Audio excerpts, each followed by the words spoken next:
To be truly powerful, you don't have to go out there and grab things. You don't have to go prove yourself. All of it will come to you. People will come to you. Women will come to you. Job offers will come to you. Money will come to you. If you have this kind of inner strength, inner power that I think is the ideal for young men today in the world. These are actually very confusing times I believe, for young men. And the majority of my readers, to be honest with you, are young men, and I do a lot of consulting with them. So I understand the confusion that is going on, because traditional values and traditional ideals of masculinity are evaporating, and it's very disconcerting. And so to me, the most important thing here is to, first of all, define an icon of what I would consider a virtuous masculine ideal for all of us to realize and think about. Because without a nice sense of an ideal, then we're kind of lost at sea. We don't really know where we're heading, what we want to achieve, or what we want to aim for in life. And so when I think of masculinity, or I think it means to be a man, I think in terms of, it's very weird, but I have an image of my mind of a particular Hollywood actor from the 30s and 40s. I know that sounds cliched, but let me explain it to you for a minute. His name was Gary Cooper. Now it happened he was extremely handsome, but the ideal, for so long, he kind of embodied this particular ideal. And what this ideal was, he was very soft-spoken. He didn't talk a lot. He wasn't aggressive or pushy, but he knew who he was. He knew what he wanted. He knew what was right. He knew what was wrong, and he stood for it. And he didn't assert himself and tell everyone you're wrong, etc. But when he was pushed, he was extremely strong inside. He knew who he was. He was very balanced. And if you're ever going to watch a movie, and maybe you find old movies kind of stupid, but this is a great one that really illustrates it. And it's called High Noon, where he's the sheriff of this town and he has to take on all of these kind of evil bastards.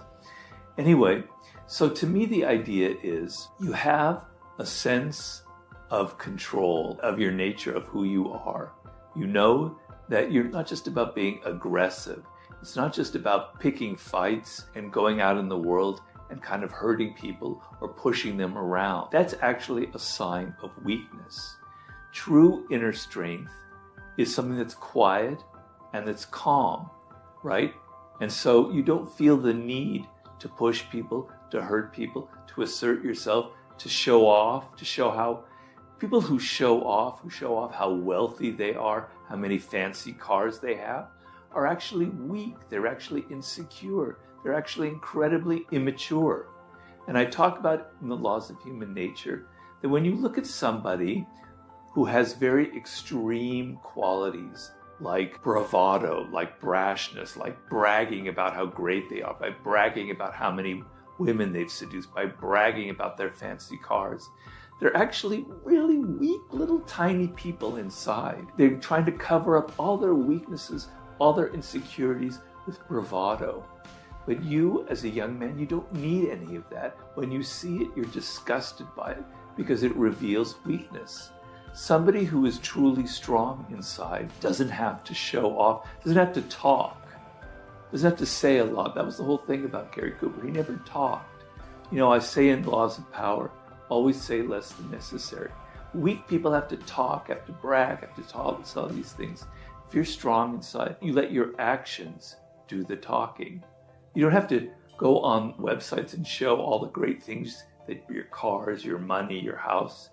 It speaks through your work, through the things that you have achieved, through the businesses that you have started, through the books that you have read. You don't have to do any talking. Your actions speak for themselves.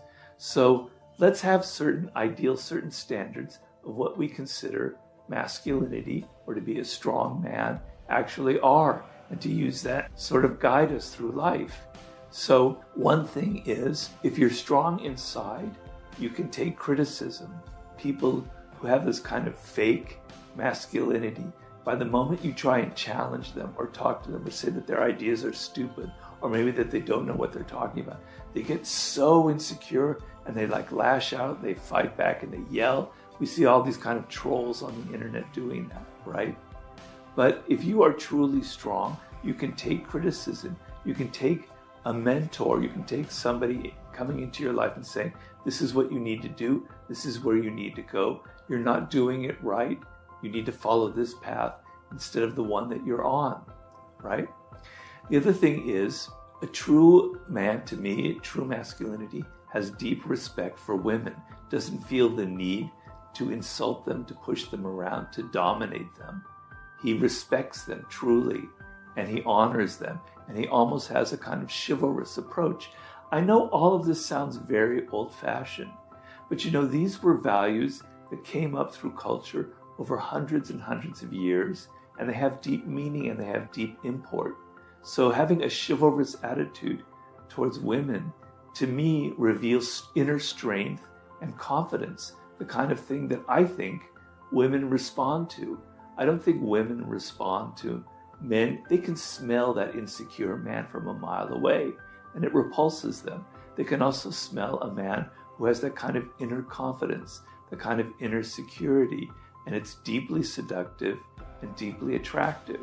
So having a sense of an inner strength, of knowing who you are, of not feeling the need to brag, of knowing that these are the virtues that signify strength in our culture, they become sort of your daily guiding post. And when you catch yourself becoming all emotional and all panicky and all yelling and raging and angry, you step back and you go, I'm being weak. I'm falling below this kind of ideal that I think I should follow in my life.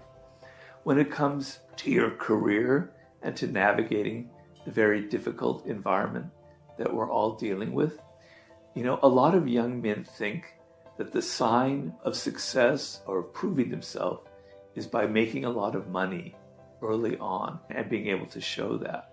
But to me, that isn't what the game is all about. The game is how to last. So when I look at sports and I look at athletes that I really admire, and I think these are fantastic, I think of Michael Jordan, I think of Tom Brady, I think of LeBron James, I think of, God bless his soul, Kobe Bryant, people who lasted. They lasted for many years, right? They weren't just one-hit wonders. And so true success and true power in life can go on for 10, 20, 30 years. You have a plan. You have a long-term career that you're aiming for. And your goal is not to make a bunch of money and show off. It's to become a master in what you're doing, to understand your field, to be extremely creative and powerful in that.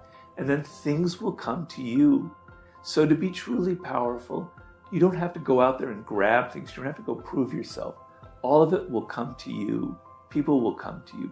Women will come to you. Job offers will come to you. Money will come to you if you have this kind of inner strength, this kind of inner power that I think is the ideal for young men today in the world. It's very confusing right now because everything is so fluid, and we're all supposed to think that there's no such thing as masculinity anymore, that it's toxic.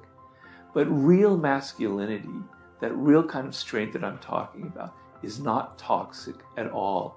It is not out there to hurt people. It's not out there to dominate, to be aggressive, to push people around. It's all about an inner strength, an inner confidence that you radiate outward. And that's a beautiful, beautiful thing. And I advocate making that your ideal and making that the kind of the radar that guides you through these very difficult times.